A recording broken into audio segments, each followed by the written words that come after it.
Hello बच्चों, कैसे हो आप सभी लोग। जैसा कि आप सभी को पता है कि एसबीआई ट्यूशन क्लासेस आप सभी के लिए जो क्वेश्चन बैंक आपकी आई है एमपी बोर्ड के द्वारा, तो उसका जो ऑब्जेक्टिव का जो सॉल्यूशन है या आपके खालिस्तान या रिक्तस्थान या फिल इन द ब्लैंक जो भी है उनका सॉल्यूशन है, साथ में आपकी जो मैच द फॉलोइंग होने वाली सही जोड़े होने वाली है उनका सॉल्यूशन है, साथ में आपके जितने भी क्वेश्चन बुक्स है आपके क्वेश्चन बैंक में दिए हुए हैं उनका सॉल्यूशन आपको यहाँ पर एकदम इजी तरीके से फुल सॉल्यूशन के साथ मिलने वाले हैं। साथ ही इसकी में हम आपको जो पीडीएफ है वो भी प्रोवाइड करने वाले हैं, जो कि हमारे टेलीग्राम चैनल पर अवेलेबल होगी।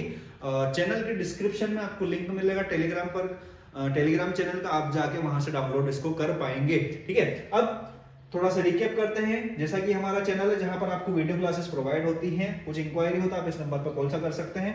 अब जैसा कि आप सभी को पता है कि ये आपका हाई स्कूल परीक्षा 2025 के लिए क्वेश्चन बैंक आई हुई है। मैथ्स के लिए मैं आपको इसका सॉल्यूशन कराने वाला हूं। और कल हमने क्या करा था, कल मैंने आपको ये ब्लूप्रिंट बताया था। ब्लूप्रिंट बताने के बाद ये कुछ क्वेश्चंस है, मैंने आपको इसको सॉल्यूशन करना बताया था और बताया था कि आपकी जो एनसीईआरटी पैटर्न है वो लागू हो चुका। कहीं ना कहीं आपके एग्जाम पेपर भी उन्हीं पैटर्न पे आपके आएंगे। डायरेक्टली ऐसा नहीं कि आप उसका आंसर देखकर उसका आंसर लगा दें, आपको कहीं ना कहीं उसको थोड़ा सा उसका, जैसे एलसीएम का क्वेश्चन आ गया तो उसको सॉल्व करके रफ कॉपी में सॉल्व करने के बाद उसका आंसर आपको टिक करना है। ठीक है, तो इन्हीं तरीकों के साथ हम आगे बढ़ते हैं अपनी क्लास के लिए। हम इसमें कर चुके थे 20 नंबर क्वेश्चन तक। अब 21 से आपके आगे वाले क्वेश्चन जो होने वाले मैं आपका सॉल्यूशन कराऊंगा बिल्कुल इजी तरीके से। तो बढ़ते हैं हमारे क्वेश्चन की ओर। अब 21 क्वेश्चन क्या होने वाला हमारा, 21वां हमारा क्वेश्चन है कि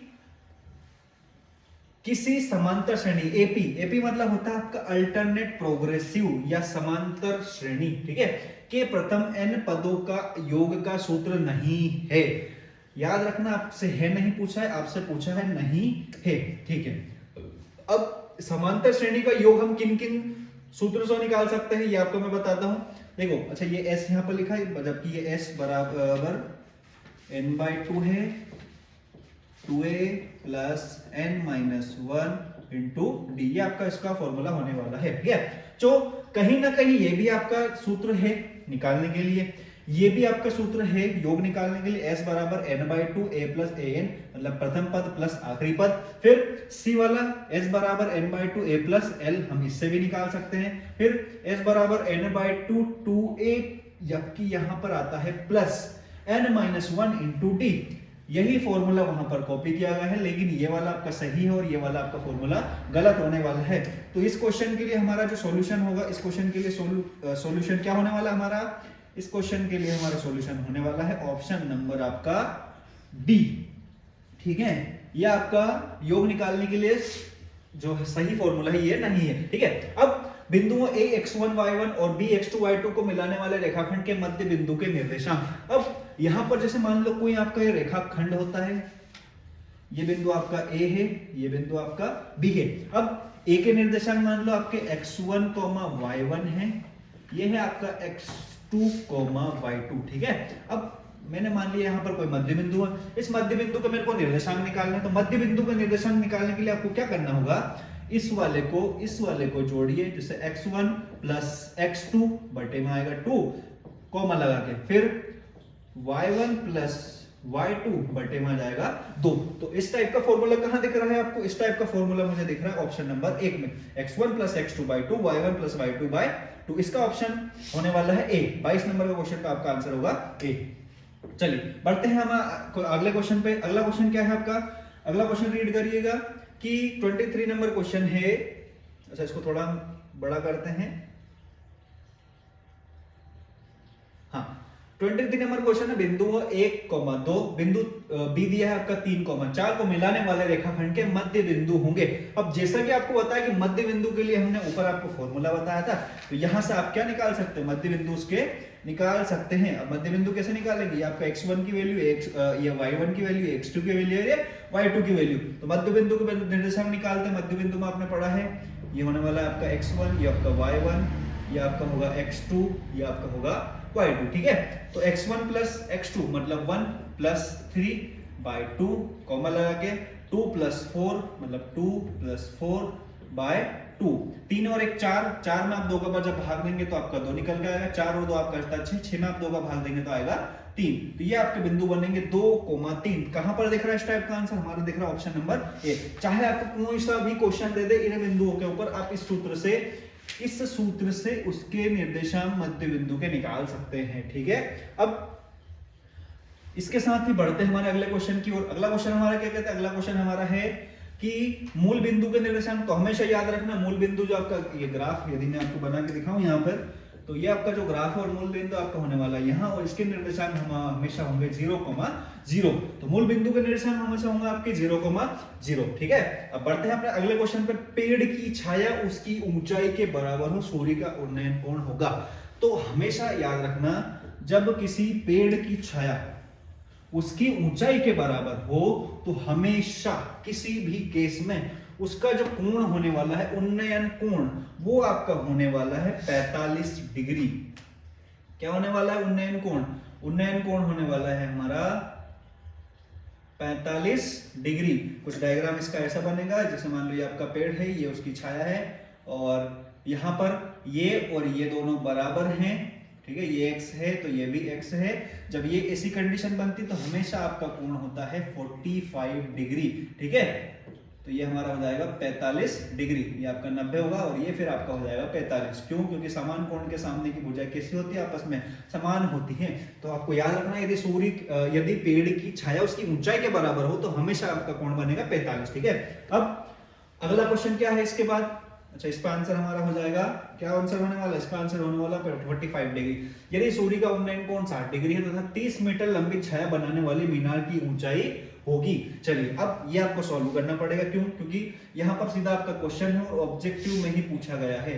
तो हम इसके लिए सॉल्व करते हैं। सूर्य का उन्नयन कोण 60 डिग्री, 30 मीटर लंबी छाया बनाने वाली मीनार। तो मान लो ये आपकी मीनार है। ठीक है, अब मीनार है, इसका जो कोण है कितने डिग्री का कोण है? कोण है आपका 60 डिग्री का। ये आपकी मीनार है, इसका यहाँ पर 90 बनता है। अब 60 आपका 90 बचा कितना? आपका बचा 30। तो यहाँ पर हम इसको बना देते हैं, बाकी वो काम आपका आने वाला नहीं है। बनाने वाली मीनार की ऊंचाई होगी। ठीक है, अब ऊंचाई हमारे पास कुछ नहीं है तो हम इसका h मान लेते हैं। फिर 30 मीटर लंबी छाया, मतलब ये जो छाया बन रही है इसकी हमेशा ये बन रही है 30 मीटर। मीनार की ऊंचाई आपको निकालना है। तो ऑब्जेक्टिव के हिसाब से आप इसको जल्दी से कैसे कर सकते हैं? क्यों? क्योंकि हमें लंब और आधार लेना, तो लंब और आधार किस में आता है? आपका 10 में आता है। तो लंब बटे आधार बराबर 10, और थीटा की वैल्यू क्या होने वाली है? आपकी होने वाली थीटा की वैल्यू 60 डिग्री। क्यों? क्योंकि थीटा के सामने वाली भुजा हमेशा लंब होती है। ठीक है, अब h बटे 30, 10 60 डिग्री की वैल्यू होने वाली है आपकी √3। h बराबर हो जाएगा आपका 30 √3। ठीक है, तो ऐसा आपका आंसर कहां दिख रहा है? ऐसा हमारा आंसर है ए नंबर ऑप्शन। ठीक है, अब 27 देखो, 27 में क्या होने वाला है? 27 में है सेम टू सेम आपका एक और क्वेश्चन दिया है ऊंचाई दूरी से, कि भूमि के एक बिंदु से जो मीनार के पाद बिंदु से 30 मीटर की दूरी पर है, मीनार के शिखर का उन्नयन कोण 30 डिग्री है, तो मीनार की ऊंचाई। एकदम सेम टू सेम क्वेश्चन है, जिसमें सिर्फ संख्याएं बदली गई है, लेकिन जो आपका फर्मा जो रहने वाला क्वेश्चन का वो वही का वही है। कितने डिग्री का कोण है? हमारा कोण है 30 डिग्री का। अब 30 डिग्री का कोण है बिंदु से मीनार के पद बिंदु से 30 मीटर की दूरी पर है। ठीक है, भूमि का एक बिंदु जो है मीनार के ये पद बिंदु है, इससे आपको होने वाला है 30 मीटर दूर। मीनार की ऊंचाई हमारे पास कुछ नहीं है तो हम मान लेते हैं h, क्योंकि ये भी आपका 10 से सोल्व हो जाएगा, क्योंकि लंब बटे आधार हमें चाहिए। तो h बटे 30 लंब बटे आधार बराबर थीटा की वैल्यू क्या होने वाली? थीटा की वैल्यू आपकी होने वाली tan 30 डिग्री। ठीक है, अब थीटा के सामने वाली भुजा हमेशा लंब होती है, तो ये हमारा लंब बटे क्या होने वाला है? लंब, जैसा आप पढ़ते हैं लाल बटे का हिंदी मीडियम वाले, फिर इंग्लिश मीडियम वाले बच्चे पढ़ते हैं पंडित बद्री प्रसाद हर हर बोले, ऐसा आपका एक आपने याद कर रखा होगा। ठीक है, तो यहाँ पर 10 में आता है आपका लंब बटे आधार, तो लंब बटे लंब हमारा h है, आधार हमारा 30 है 10, और थीटा की वैल्यू के सामने लंब हो तो थीटा आपका यहाँ पर 30 डिग्री है। तो h बटे 30 बराबर 10 30 डिग्री का मान होता है 1 बटे √3। क्रॉस मल्टीप्लाई करके हम h का मान निकाल लेते हैं। तो यहाँ पर हम h √3 बराबर कितना हो जाएगा? आपका हो जाएगा 30। तो h बराबर 30 बटे √3। या तो आपका ऐसा आंसर दिख रहा है, यदि आपको ऐसा नहीं दिख रहा तो आप क्या कर दीजिए, हर का परिमेयकरण। अब हर का परिमेयकरण करेंगे तो √3 आपका ऊपर हो जाएगा और √3 की मल्टीप्लाई नीचे हो जाएगा। ठीक है, अब 30 का रूट 3 में करेंगे तो क्या हो जाएगा 30 रूट 3 बटे में रूट 3 मिलकर आपका 3 बनेगा। 3 से आप इसको काट सकते हैं, 3 धाम 30, तो आपका आंसर आएगा 10 रूट 3 मीटर। तो 10 रूट 3 कहां पर आपका आंसर, ये आपका इसका करेक्ट आंसर होने वाला है। ठीक है, अब ये क्लियर आपका हो गया हो तो बढ़ते हैं हमारे नेक्स्ट क्वेश्चन पर, जहां पर आपके एक ही प्रश्नावली से 2 क्वेश्चन यहाँ पर दिए हुए हैं। साथ ही आपको यदि ये क्वेश्चन दिया जाता है तो ये क्वेश्चन आपका 2 से 3 नंबर में भी आपका आ सकता है। ठीक है, अब किसी वृत्त की स्पर्श रेखा उसे बिंदु पर प्रतिच्छेद करती है। अब किसी वृत्त की स्पर्श रेखा उसे बिंदु पर प्रतिच्छेद करती है, क्योंकि स्पर्श रेखा यहाँ पर प्रतिच्छेद बिल्कुल भी नहीं करती, तो हो सकता है यहाँ पर क्वेश्चन में जो ऑप्शंस हैं आपके गलत दिए हो, लेकिन मेरे अकॉर्डिंग इसका आंसर होना चाहिए 0। क्यों? क्योंकि स्पर्श रेखा किसी भी वृत्त को प्रतिच्छेद नहीं करती, वो उसको स्पर्श करके ही जाती है। ठीक है, उस बिंदु हम बोलते हैं स्पर्श बिंदु। तो यहाँ पर इसको मैं आपका इस आंसर अभी टिक नहीं करूंगा क्योंकि मुझे डाउट है, इसका आंसर आपका 0 होगा। आई थिंक 0 ही होने वाला है। चलिए इसको हम थोड़ा और क्लियर करेंगे। चलिए 29 नंबर क्वेश्चन है, वृत्त को 2 बिंदुओं पर प्रतिच्छेद करने वाली रेखा को, जैसा आपका ये एक वृत्त है, मैंने आपको इससे बताया था कि किसी बाह्य बिंदु से आपकी एक वृत्त की इस रेखा की नाम छेदक रेखा हो जाएगी। तो यहाँ पर इसको क्या कर रही है, प्रतिच्छेद कर रही है। तो वृत्त की 2 बिंदुओं पर प्रतिच्छेद करने वाली रेखा को कहते हैं समांतर बिल्कुल नहीं होगा, प्रतिच्छेदी रेखा या छेदक रेखा या स्पर्श रेखा। तो प्रतिच्छेदी भी नहीं होगा, इसको हम बोलते हैं छेदक रेखा। ठीक है, प्रतिच्छेदी रेखा वो रेखा होती है जो 2 रेखा आपस में एक दूसरे को प्रतिच्छेद करती है, उसको हम प्रतिच्छेद बोलते हैं। लेकिन यहाँ वृत्त के लिए यूज हुआ तो आपको ये आंसर होने वाला छेदक रेखा। फिर अगला क्वेश्चन है आपका, अगला क्वेश्चन आपको होने वाला वृत्त को 2 बिंदुओं पर, हमारा हो चुका है। फिर आपका अगला क्वेश्चन है 30 नंबर क्वेश्चन में क्या कह रहा है हमसे, 30 नंबर क्वेश्चन में हमसे कह रहा है कि 5 सेंटीमीटर त्रिज्या वाले एक वृत्त के बिंदु P पर स्पर्श रेखा PQ, ठीक है, स्पर्श रेखा PQ केंद्र O से जाने वाली एक रेखा से बिंदु Q पर इस प्रकार मिलती है कि OQ बराबर 12। अब इसका आंसर आप डायरेक्टली ऑब्जेक्टिव के हिसाब से नहीं दे सकते, इसको आपको सॉल्व करना पड़ेगा। कैसे करेंगे कि 5 सेंटीमीटर त्रिज्या वाले एक वृत्त के बिंदु, पहले हम क्या बनाएंगे, एक वृत्त बनाएंगे, वृत्त के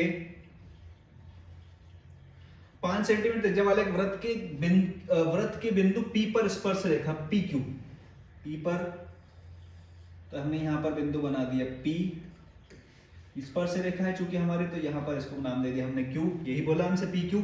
केंद्र O से जाने वाली एक रेखा से, ये केंद्र O से जाने वाली एक रेखा से Q पर मिलती है। ठीक है, ये केंद्र O से एक रेखा जा रही है, इसको कहां पर मिलती है, Q पर मिलती है। OQ बराबर, अच्छा ये OQ की जो हमारी लंबाई दी कितने दे दी है, ये हमारी OQ की लंबाई दी है 12। फिर PQ की लंबाई है, अब अच्छा ये आपका 5 सेंटीमीटर त्रिज्या दे रखा है, चूंकि यहां से यहां मैं इसको मिला दूं तो ये कितना होगा 5, क्योंकि ये हमारी क्या होने वाली, केंद्र से परिधि तक जाने वाली जो रेखा होती है वो त्रिज्या होती है। अब आपको एक थ्योरम पता है कि त्रिज्या स्पर्श रेखा पर लंब होती है, जिससे कि आपका एक थ्योरम है, इससे आपके अगले क्वेश्चन मिलने वाले हैं। तो त्रिज्या स्पर्श रेखा पर लंब होने वाली है। अब लंब होने वाली मतलब ये आपका 5 है, ये 12 है। ठीक है, अब यहां पर हम इसमें लगाएंगे पाइथागोरस प्रमेय, क्योंकि यहां पर बन रहा है एक समकोण त्रिभुज, ये 90 डिग्री बन गया, ये आपका कर्ण होगा। फिर ये आपका इसमें से एक लंब हो जाएगा, एक आधार हो जाएगा, और ये आपका कर्ण फिक्स है। अब यहां पर हम लगाएंगे पाइथागोरस प्रमेय। पाइथागोरस प्रमेय क्या होता है, कर्ण का स्क्वायर, कर्ण की जगह हमारा 12 है, तो हम 12 का स्क्वायर बराबर लंब 5 का स्क्वायर प्लस आधार मतलब a का स्क्वायर, 144 माइनस आप 25 करेंगे तो आपका बचेगा कितना, यहाँ पर आपका 9 बचने वाला है, और यहाँ पर बचेगा आपका 1, मतलब 119 आपका निकल के आएगा। और ये है आपका आधार स्क्वायर, तो आधार आपका हो जाएगा अंडर द रूट 119। और आधार की जगह हमसे पूछा क्या है, हमसे पूछा है PQ की लंबाई, तो कहीं ना कहीं PQ आपका क्या होने वाला है, PQ हमारा होने वाला है अंडर द रूट 119। तो ये आपका इसका है कंप्लीट सॉल्यूशन, जहां पर आप इसको समझ कर आसानी से कर सकते हैं। ठीक है, चलिए समझने के बाद हम इसको बढ़ते हैं आगे। अगला क्वेश्चन हमारा कि अगला क्वेश्चन होने वाला है, त्रिज्या R वाले वृत्त के उस त्रिज्याखंड का क्षेत्रफल जिसका कोण P डिग्री है निम्न है। अब कोई भी कोण आपको P दे दे तो उसमें त्रिज्याखंड का क्षेत्रफल का आपका एक सूत्र होता है कि त्रिज्याखंड का क्षेत्रफल में आपका आता है थीटा। थीटा की जगह पे चूंकि हमारा P दिया है तो हम थीटा P लेंगे, P या थीटा बटे 360 गुना 2 पाई r। अब चूंकि हमसे क्षेत्रफल मिला पूछा और यहाँ पर आपका परिधि का सूत्र, तो ये आपका सूत्र नहीं होगा, ये भी आपका अच्छा इसको हम काट सकते हैं, यहाँ पर ये भी नहीं होने वाला, ये भी नहीं होने वाला है।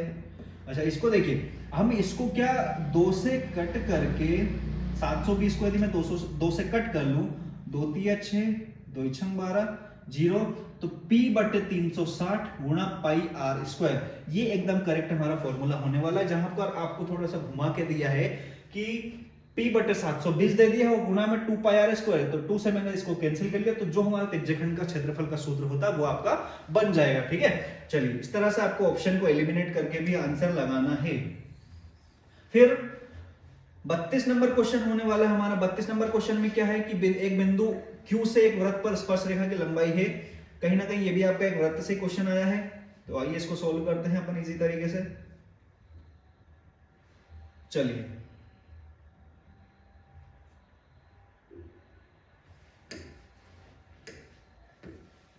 क्या क्वेश्चन है हमारा?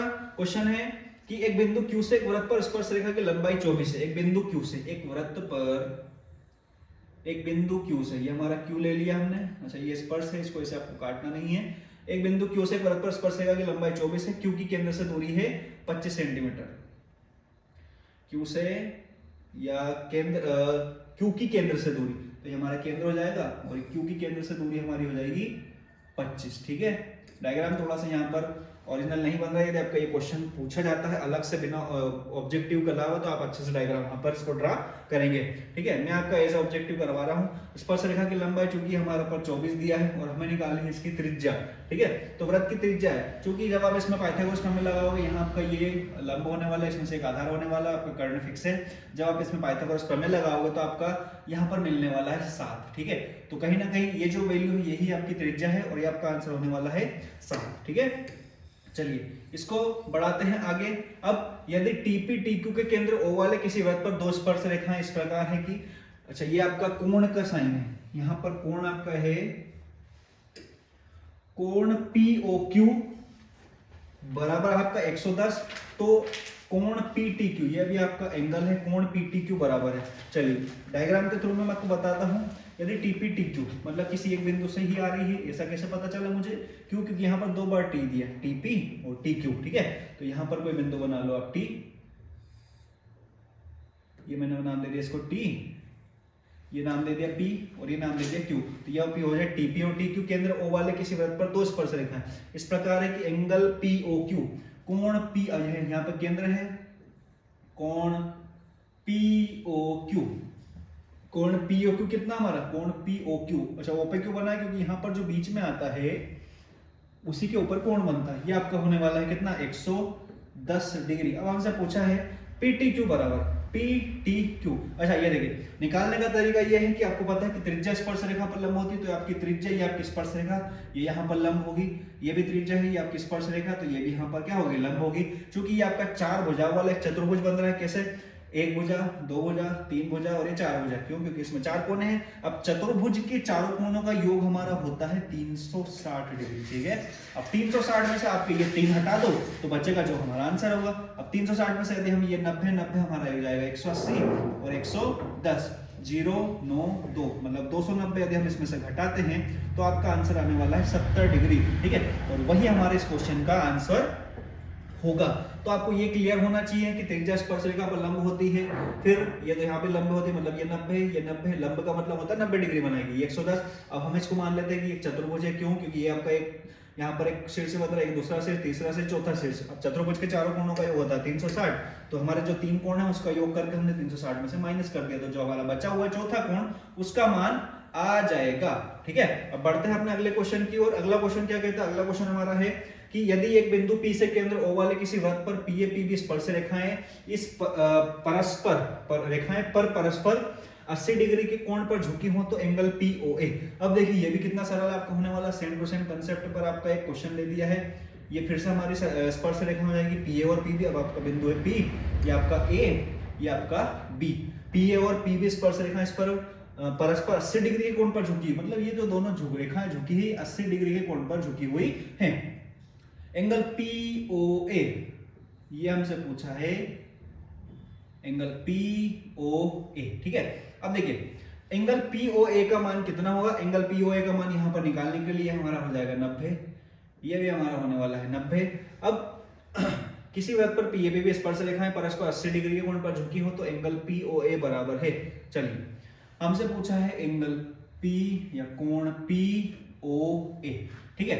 अब यहां पर ये आपका 90 डिग्री है, ये आपका 80 डिग्री है। अब जब इसको आप विभाजित करेंगे तो ये आपका 40-40 दो अलग अलग मतलब बराबर में 40-40 में आपका डिवाइड हो जाएगा। जब 40-40 में डिवाइड हो जाएगा आपका तो समझ जाओ कि ये ओ ए पी आपका एक त्रिभुज है और त्रिभुज के तीनों कोणों का योग आपका होता है 180 डिग्री। अब ये हमारा 40, ये हमारा 90, 9 और 4 13, जब इनको जोड़ोगे तो ये आपका हो जाएगा 130। अब 180 में से 130 घटाएंगे तो जो हमारा बचा हुआ कोण है, कौन सा कोण बचा, ये हमारा बचा हुआ कोण है, ये हो जाएगा 50 डिग्री का। मतलब इसके लिए जो हमारा आंसर होने वाला है ये हमारा होने वाला है, हम यही कर रहे थे पीए और पीबी, तो इसका आंसर हो जाएगा आपका ऑप्शन नंबर ए 50 डिग्री। अब 35वां क्वेश्चन है आपका केंद्रीय प्रवृत्ति के मापकों में से एक अनुभाविक संबंध, ये आपका क्वेश्चन आता है सांख्यिकी से। सांख्यिकी में आपका एक संबंध होता है माध्य माध्यिका और बहुलक के बीच। क्या संबंध होता है आपका, संबंध में यहां पर बताता हूं। संबंध आपका होता है कि बहुलक बराबर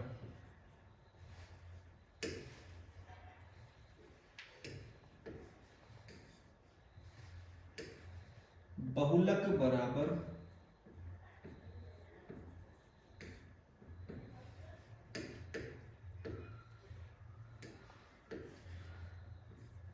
तीन गुणा माध्यिका,